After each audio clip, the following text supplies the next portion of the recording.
Hello students, first video में हमने देखा, जो हमने लेसन पढ़ा, परिवहन के साधन कौन कौन से हैं। स्थल परिवहन, जल परिवहन और वायु परिवहन। स्थल परिवहन में हम सड़क मार्ग और सड़क परिवहन और रेल परिवहन के बारे में हम पढ़ चुके हैं। अब हम आगे चलते हैं लेसन में। पाइपलाइन, जो स्थल परिवहन का तीसरा साधन है, पाइपलाइन। भारत के परिवहन मानचित्र पर पाइपलाइन एक नया परिवहन का साधन है। पहले पाइपलाइन का उपयोग शहरों व उद्योगों में पानी पहुंचाने हेतु होता था। आज भी हम देखते हैं हमारे घरों तक पानी आता है, वो पाइपलाइन के द्वारा आता है। लेकिन आज इसका प्रयोग कच्चा तेल, पेट्रोल उत्पाद तथा तेल से प्राप्त प्राकृतिक तथा गैस क्षेत्र से उपलब्ध गैस शोधनशालाओं, उर्वरक कारखानों व बड़े ताप विद्युत ग्रहों तक पहुंचाने में किया जाता है।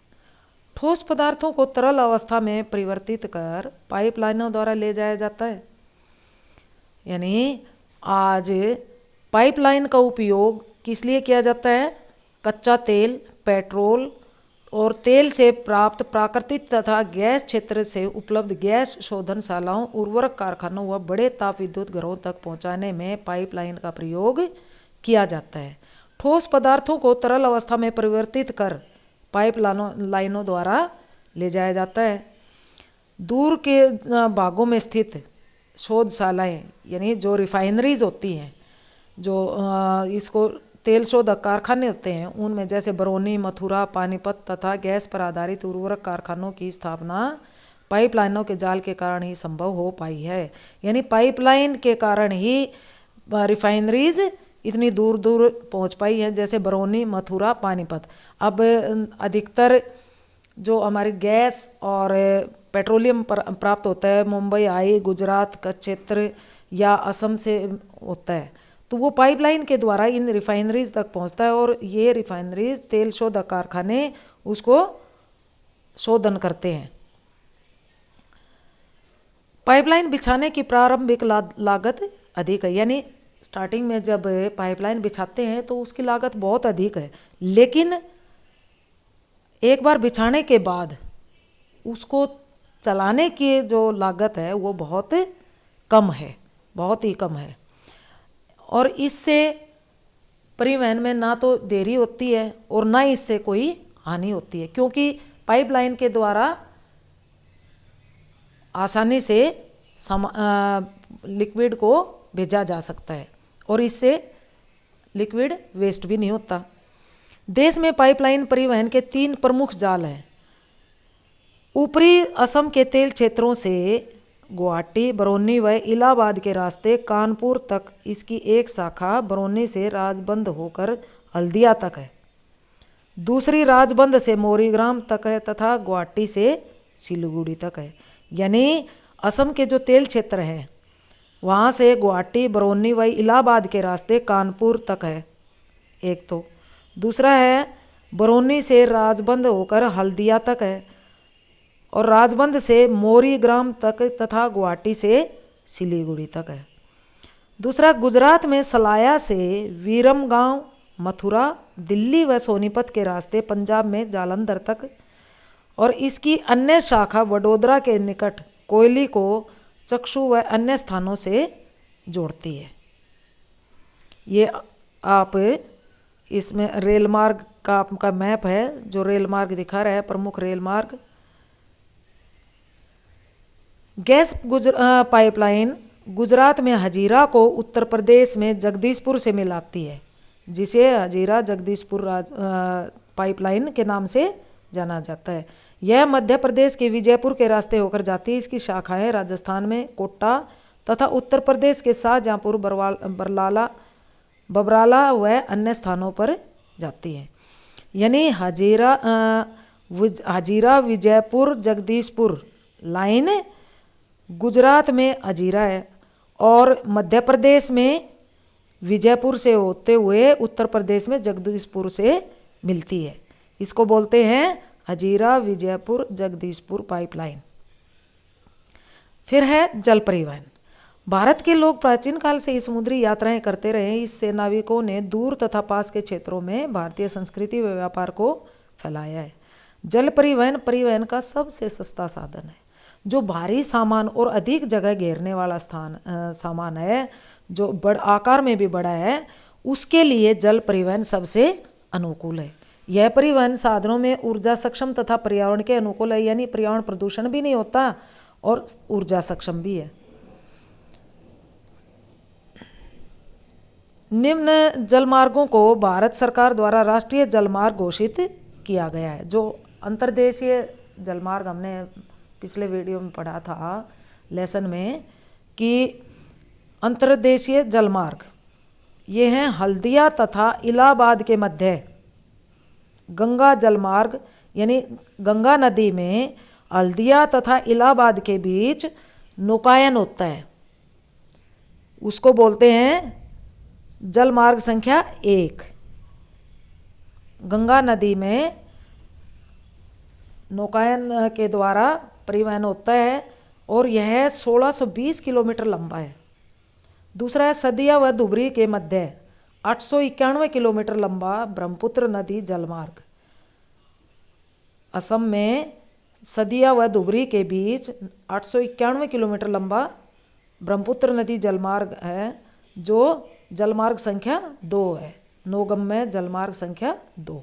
केरल में पश्चिम तटीय नहर यानी कोट्टापुरम से कोल्लम तक उद्योग मंडल तथा चक्कारा नहरें 205 किलोमीटर नौगम्य जलमार्ग संख्या 3।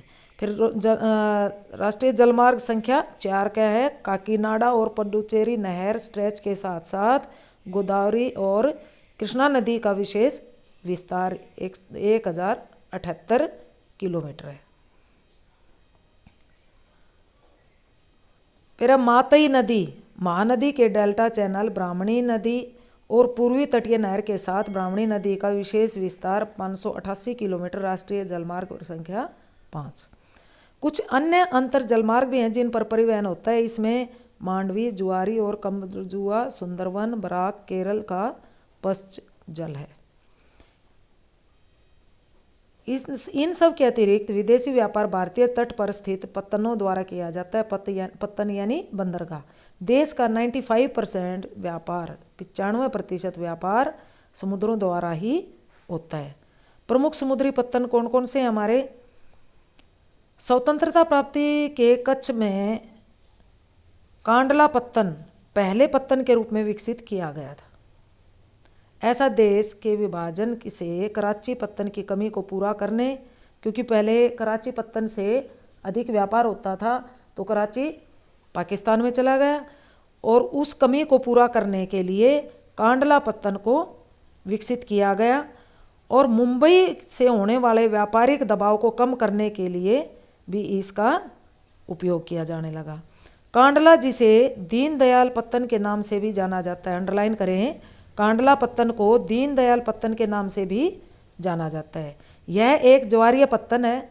यह जम्मू कश्मीर, हिमाचल प्रदेश, पंजाब, हरियाणा, राजस्थान व गुजरात के औद्योगिक तथा खाद्यान्नों के आयात निर्यात को संचालित करता है। दूसरा है मुंबई पत्तन। मुंबई वृहत्तम पत्तन है जिसके प्राकृतिक खुले विस्तृत व सुचारू पोताश्रय हैं, यानी प्राकृतिक पोताश्रय यानी पोत खड़ा करने के प्राकृतिक किनारे हैं। मुंबई पत्तन के अधिक परिवहन को ध्यान में रखकर इसके सामने जवाहरलाल नेहरू पत्तन विकसित किया गया है, यानी मुंबई पत्तन को पर अधिक लोड हो गया, यानी वहाँ पर ये अधिक बिजी रहने लगा, और इसको अधिक परिवहन का ध्यान में रखते हुए जवाहरलाल नेहरू पत्तन विकसित किया गया। इसके साथ ही जो इस पूरे क्षेत्र को एक समूह पत्तन की सुविधा भी प्रदान कर सके। लो एस के निर्यात के संदर्भ में मार्मागांव पत्तन देश का महत्वपूर्ण पत्तन है। मार्मागांव जो गोवा में स्थित है, मार्मागांव पत्तन से लो निर्यात सबसे अधिक होता है, ये अंडरलाइन कर लेना। यहाँ से देश का 50% लोहा निर्यात किया जाता है। कर्नाटक में न्यू मंगलोर पत्तन कुद्रेमुख खानों से निकलने वाले लो अयस का निर्यात करता है। सुदूर दक्षिण पश्चिम में कोच्चि पत्तन है, और यह एक लैगून के मुहाने पर स्थित है और एक प्राकृतिक पोताश्रय है। तमिलनाडु के दक्षिण पूर्वी छोर पर तूतीकोरन पत्तन है। यह एक प्राकृतिक पोताश्रय है तथा इसकी पृष्ठभूमि भी अत्यंत समृद्ध है। अतः यह पत्तन हमारे पड़ोसी देशों जैसे श्रीलंका, मालदीव आदि तथा भारत के तटीय क्षेत्रों की भिन्न वस्तुओं के व्यापार को संचालित करता है। चेन्नई हमारे देश का प्राचीन कृत्रिम पत्तन है, जिसको मद्रास बंदरगाह भी कहते हैं। पहले मद्रास नाम था, अब चेन्नई हो गया। व्यापार की मात्रा तथा लदे सामान के संदर्भ में इसका मुंबई के बाद दूसरा स्थान है। विशाखापट्टनम स्थल से घिरा गहरा व सुरक्षित पत्तन है। प्रारंभ में यहाँ से लौह अयस्क निर्यातक के रूप में इसका अधिक उपयोग किया जाता था। उड़ीसा में स्थित पारादीप पत्तन विशेषतः लौह अयस्क का निर्यात करता है। कोलकाता एक अंतर्नदीय पत्तन है। यह पत्तन गंगा ब्रह्मपुत्र बेसिन के वृत्त व समृद्ध पृष्ठभूमि को सेवाएं प्रदान करता है। ज्वारीय पत्तन होने के कारण तथा उगली के तलछट जमाव से इसे नियमित रूप से साफ करना पड़ता है, क्योंकि यहाँ गंगा ब्रह्मपुत्र और अन्य नदियाँ यहाँ आती हैं, यहाँ गिरती हैं। उगली नदी, गंगा नदी जो शाखाएँ होती है उसका नाम उगली है। वो इसलिए इसके यहाँ तलछट जमा हो जाता है और इसलिए इसकी नियमित रूप से सफाई करनी पड़ती है। कोलकाता पत्तन पर बढ़ते व्यापार को कम करने हेतु हल्दिया सहायक पत्तन के रूप में विकसित किया गया है। यानी मुंबई के साथ कलकत्ता के साथ एक और पत्तन बनाया गया है, हल्दिया। फिर है वायु परिवहन। आज वायु परिवहन तीव्रतम, आरामदायक व प्रतिष्ठित परिवहन का साधन है। यानी सबसे तेज, आरामदायक है लेकिन महंगा है। यह दुर्गम स्थानों जैसे ऊंचे पर्वत, मरुस्थलों, घने जंगलों व लंबे समुद्री रास्तों को सुगमता से पार कर सकता है। और वायु परिवहन के अभाव में देश के उत्तर पूर्वी राज्यों के विषय में हम अगर विचार करें, जहाँ पर बड़ी नदियाँ और उबड़ खाबड़ धरातल है, घने जंगल हैं, जहाँ निरंतर बाढ़ आती है, वहाँ पर हवाई यात्रा ने इसको अधिक अभिगम्य यानी आसानी से वहाँ पहुँचने लायक बना दिया है। सन 1953 में वायु परिवहन का राष्ट्रीयकरण किया गया। एयर इंडिया घरेलू और अंतर्राष्ट्रीय वायु सेवाएं भी प्रदान करती है। यानी हमारे वायु परिवहन का कौन सा है साधन है, क्या नाम है हमारे एयर इंडिया का, वायु परिवहन का एयर इंडिया, जो अंतर्राष्ट्रीय वायु सेवाएं प्रदान करती है और घरेलू वायु सेवाएं भी प्रदान करती है। पवन हंस हेलीकॉप्टर, ये आप देखिए मैप में, पहले आप ये देखिए अमृतसर हवाई पत्तन, यानी हवाई पत्तन भी बोल सकते हैं हम इसको, या हवाई अड्डा। अमृतसर में है राजा सासी एयरपोर्ट, दिल्ली में इंदिरा गांधी अंतर्राष्ट्रीय हवाई अड्डा, और फिर मुंबई में छत्रपति शिवाजी हवाई अड्डा, और तिरुवनंतपुरम हवाई अड्डा, चेन्नई में मणिपक्कम, और कोलकाता में नेताजी सुभाष चंद्र बोस हवाई अड्डा। ये तो जहाँ एरोप्लेन का सिंबल बना हुआ है ये तो हवाई अड्डा। और इसके अलावा जो प्रमुख बंदरगाहें हैं वो दी गई हैं, जैसे कांडला बंदरगाह जो शिप बनी हुई है, कांडला बंदरगाह, जवाहरलाल नेहरू, मुंबई, मारमागाओ, न्यू मंगलोर, कोच्चि, तूतीकोरिन, चेन्नई, और विशाखापट्टनम, पारादीप और हल्दिया, कोलकाता। अब ये आप स्टेट में कौन से स्टेट में कौन सी बंदरगाह है ये आपको याद रखना है। जैसे पश्चिमी बंगाल में कलकत्ता और हल्दिया, उड़ीसा में पारादीप, आंध्र प्रदेश में विशाखापट्टनम, तमिलनाडु में चेन्नई और तूतीकोरिन, केरल में कोच्चि, कर्नाटक में न्यू मंगलोर, गोवा में मारमागाओ, महाराष्ट्र में जवाहरलाल नेहरू, और इसी तरह से, और गुजरात में कांडला। इसी तरह से आपको किस स्टेट में कौन सा प्रमुख शहर किस स्टेट में और कहाँ पर हवाई अड्डे और उन हवाई अड्डों का क्या नाम है, एयरपोर्ट्स का क्या नाम है, ये भी हमें करना है। तेल व प्राकृतिक गैस आय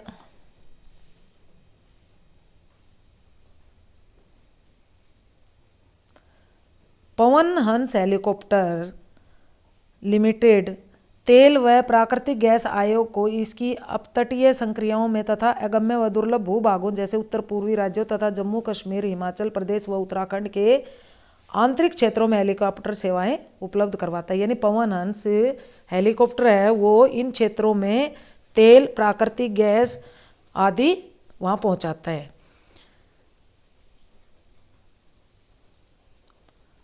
अब है संचार सेवाएं। जब से मानव पृथ्वी पर अवतरित हुआ है उसने विभिन्न संचार सेवाओं का प्रयोग किया है और लेकिन आधुनिक समय में बदलाव की गति तीव्र है तथा संदेश प्राप्त करता हुआ संदेश भेजने वाले के गतिविहीन रहते हुए भी लंबी दूरी का संचार बहुत आसान कर दिया है। आप देखते हैं मोबाइल है, सैटेलाइट है, इसके द्वारा हम दूरसंचार, दूरदर्शन, रेडियो के द्वारा हम एक समय में बहुत अधिक लोगों के पास तुरंत देश विदेश तक अपने संचार कर सकते हैं या संदेश पहुंचा सकते हैं। अब देश के प्रमुख संचार के साधन कौन कौन से हैं? दूरसंचार, जनसंचार, दूरदर्शन, रेडियो, समाचार पत्र, समूह प्रेस तथा सिनेमा आदि। भारत का डाक संचार तंत्र विश्व का वृहत्तम है। यह पार्सल, निजी पत्र व्यवहार तथा तार आदि को संचालित करता है। कार्ड व लिफाफा बंद चिट्ठी पहली श्रेणी की डाक समझी जाती है तथा विभिन्न स्थानों पर वायुयान द्वारा पहुंचाए जाते हैं। जहां पर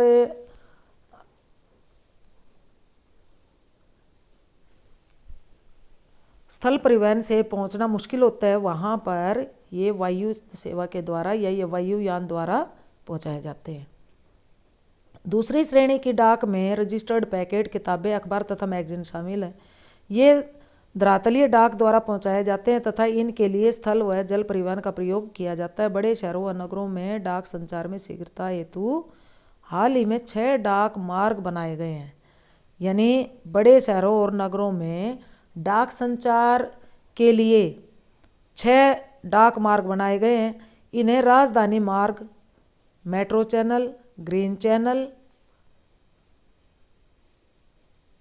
व्यापार चैनल, बाहरी चैनल तथा दस्तावेज चैनल के नाम से जाना जाता है।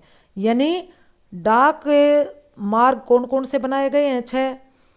उनका नाम है राजधानी मार्ग, मेट्रो चैनल, ग्रीन चैनल, व्यापार चैनल, बाहरी चैनल तथा दस्तावेज चैनल। दूरसंचार तंत्र में भारत एशिया महाद्वीप में अग्रणी है। जनसंचार मानव को मनोरंजन के साथ बहुत से राष्ट्रीय कार्यक्रमों व नीतियों के विषय में जागरूक करता है। जनसंचार यानी जनसंचार के साधन क्या होते हैं? आपने पिछली कक्षाओं में भी पढ़ाया है, 8th में भी, 7th और 8th में पढ़ाया है। जनसंचार वो साधन होते हैं जो एक ही समय में अधिक लोगों के द्वारा लोगों तक जो अपना संदेश या अपने खबर पहुंचाते हैं वो होते हैं जनसंचार के साधन, जैसे टीवी, रेडियो, अखबार आदि। और जो हमारे पर्सनल संचार साधन हैं वो हैं जैसे मोबाइल फ़ोन या टेलीफोन जो हम घर में अपने पास रखते हैं। इसके अलावा जनसंचार में पत्र पत्रिकाएं, किताबें तथा चलचित्र शामिल हैं। आकाशवाणी राष्ट्रीय, क्षेत्रीय तथा स्थानीय भाषा में देश के विभिन्न भागों में अनेक वर्गों के व्यक्तियों के लिए विविध कार्यक्रम प्रसारित करता। आकाशवाणी यानी जो रेडियो, ऑल इंडिया रेडियो है, वो हर क्षेत्र में अलग अलग रेडियो स्टेशन बनाए गए हैं और वो उस क्षेत्र में रहने वाले लोगों के भाषा के आधार पर ही अपने कार्यक्रम देता है।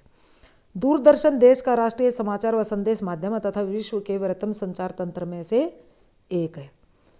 यह विभिन्न आयु वर्ग के व्यक्तियों हेतु यानी ये सब के लिए मनोरंजन जैसे नाटक है या आपका डिस्कवरी है या न्यूज़ चैनल हैं या कुछ ज्ञानवर्धक जो समाचार हैं वो आते हैं, खेल संबंधी सारे न्यूज़ देते हैं या खेल भी दिखाते हैं। इस तरह के इनमें कार्यक्रम प्रसारित किए जाते हैं। भारत में वर्ष भर अनेक समाचार पत्र तथा सामयिक पत्रिकाएं प्रकाशित की जाती हैं। अब आगे है अंतर्राष्ट्रीय व्यापार। राज्यों व देशों में व्यक्तियों के बीच वस्तुओं का आदान प्रदान व्यापार कहलाता है। व्यापारी कौन होते हैं? जो परिवहन के साधनों के द्वारा एक जगह से उपभोक्ताओं तक जो सामान पहुंचाते हैं वो कहलाते हैं व्यापारी।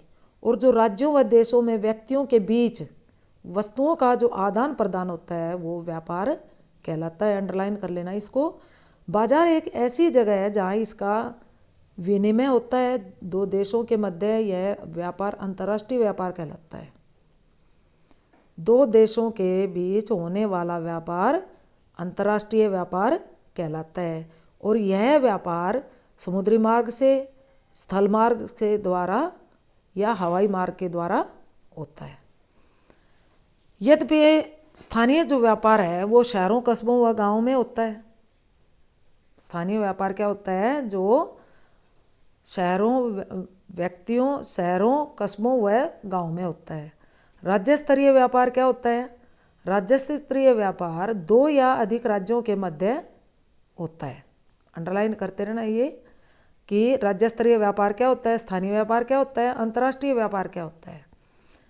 एक देश के अंतर्राष्ट्रीय व्यापार की प्रगति उसके आर्थिक वैभव का सूचक है, इसलिए इसे राष्ट्र का आर्थिक बैरोमीटर भी कहा जाता है। ये अंडरलाइन करना कि देश का आर्थिक बैरोमीटर किसे कहा जाता है? तो व्यापार को, अंतर्राष्ट्रीय व्यापार को राष्ट्र का आर्थिक बैरोमीटर कहा जाता है। सभी देश अंतर्राष्ट्रीय व्यापार पर निर्भर हैं क्योंकि सभी देशों में सभी संसाधन उपलब्ध नहीं है और इनका वितरण भी एक जैसा नहीं है। तो आयात तथा निर्यात व्यापार के घटक हैं। आयात क्या होता है? आयात यानी वस्तुओं का, दूसरे देशों से वस्तुओं को मंगवाना आयात कहलाता है। और निर्यात क्या होता है? जब देश में तैयार माल को दूसरे देश में, विदेशों में भेजा जाता है वो होता है निर्यात। अगर आयात और निर्यात का अंतर जो होता है वो देश के व्यापार को संतुलित करता है या व्यापार संतुलन को निर्धारित करता है। अगर निर्यात मूल्य आयात मूल्य से अधिक है, जो हम निर्यात करते हैं वो मूल्य अधिक है और आयात करते हैं वो मूल्य कम है, तो उसे अनुकूल व्यापार संतुलन कहते हैं। अनुकूल व्यापार संतुलन कैसे हुआ? क्योंकि निर्यात करने से हमें आय ज़्यादा प्राप्त हो रही है और आयात करने हम कम कर रहे हैं तो हमारा आयात के लिए हमारी मुद्रा कम खर्च हो रही है। तो क्या हो गया? अनुकूल व्यापार संतुलन। इसके विपरीत निर्यात की अपेक्षा अगर अधिक आयात होता है तो वह असंतुलित व्यापार कहलाता है। विश्व के सभी भौगोलिक प्रदेशों तथा सभी व्यापारिक खंडों के साथ भारत के व्यापारिक संबंध हैं और भारत जिन वस्तुओं का निर्यात जो करता है उनमें है प्रमुख रत्न व जवाहरात, रसायन एवं संबंधित उत्पाद तथा कृषि एवं संबंधित उत्पाद हैं। भारत में आयातित वस्तुएं हैं, यानी जिनका आयात होता है भारत में, दूसरे देशों से मंगवाता है भारत, वो हैं कच्चा पेट्रोलियम तथा इसके उत्पाद, रत्न व जवाहरात, आधार धातुएं, मशीनें, कृषि व अन्य उत्पाद हैं। भारत अंतर्राष्ट्रीय स्तर पर एक सॉफ्टवेयर महाशक्ति के रूप में उभरा है तथा सूचना प्रौद्योगिकी के माध्यम से अत्यधिक विदेशी मुद्रा अर्जित कर रहा है। अब है पर्यटन। पर्यटन एक व्यापार के रूप में पिछले 3 दशकों में भारत के पर्यटन उद्योग ने काफ़ी वृद्धि की है और स्थानीय हस्तकला व सांस्कृतिक उद्यमों को यह पर्यटन प्रश्रय देता है और अंतर्राष्ट्रीय स्तर पर हमें संस्कृति तथा विरासत की समझ विकसित करने में सहायक है। विदेशी पर्यटक जो भारत में आते हैं वो विरासत पर्यटन, पारी पर्यटन, रोमांचकारी पर्यटन, सांस्कृतिक पर्यटन, चिकित्सा पर्यटन तथा व्यापारिक पर्यटन के लिए आते हैं। यानी विदेशी व्यापारी किस लिए आते हैं कि भारत में एक तो यहाँ की संस्कृति पर्यटन, पारी पर्यटन यानी इको टूरिज्म, रोमांचकारी पर्यटन यानी जैसे पहाड़ों में या जो डेजर्ट हैं, रेगिस्तानी इलाके हैं उनमें, या आपके पठारी क्षेत्र है उनमें रोमांचकारी खेलों के लिए आते हैं। सांस्कृतिक के रूप में और चिकित्सा पर्यटन तथा व्यापारिक पर्यटन के रूप में आते हैं। देश के विभिन्न भागों में पर्यटन की अपार संभावना है। पर्यटन उद्योग के विकास हेतु विभिन्न प्रकार के पर्यटन को बढ़ावा देने के प्रयास किए जा रहे हैं। आपका ये चैप्टर हो गया 7 चैप्टर। हमारा लास्ट चैप्टर था आपका ज्योग्राफी में कि देश के आर्थिक राष्ट्रीय अर्थव्यवस्था की जीवन रेखाएं। ये चैप्टर हमारा कंप्लीट हो गया। आप मेन जो क्वेश्चंस हैं इसमें से शॉर्ट क्वेश्चन शॉर्ट आउट करें और उनको अंडरलाइन करके लेसन को अच्छे से रीड करें।